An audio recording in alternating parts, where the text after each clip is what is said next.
In June of 1919, the world breathed a collective sigh of relief.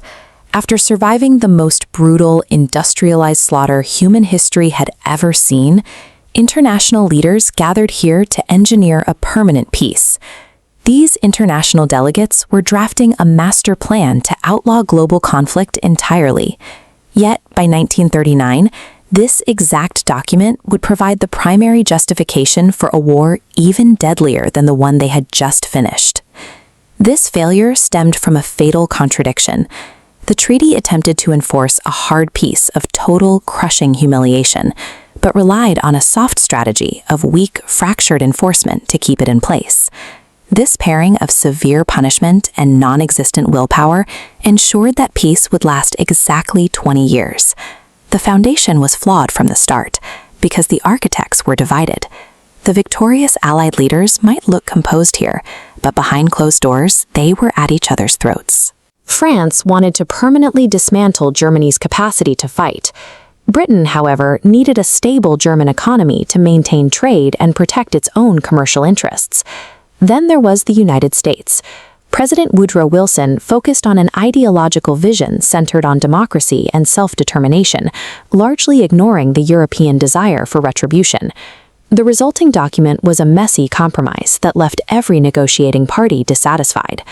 Diplomatic agreements built on purely contradictory national interests lack the structural integrity to survive a crisis.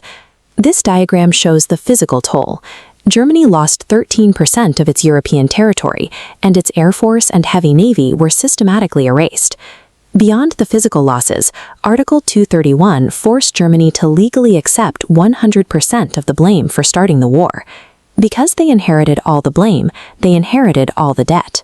The resulting financial war reparations were mathematically impossible to pay.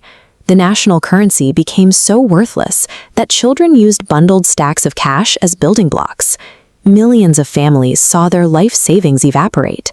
Total financial ruin deeply humiliated the newborn German democracy, making it look weak and disgraceful in the eyes of its desperate citizens. However, a harsh treaty is only effective if the nations who wrote it possess the collective willpower to back it up. When Germany defaulted on reparations in 1923, France marched military forces into Germany's industrial heartland, but both the US and Britain refused to support the action, revealing that the Allied coalition was already fracturing. When the global economy shattered in 1929, the Allied powers abandoned international affairs to focus on their own domestic breadlines. Driven by financial panic, the victors retreated. France buried itself behind heavy concrete fortifications, while America embraced strict isolationism.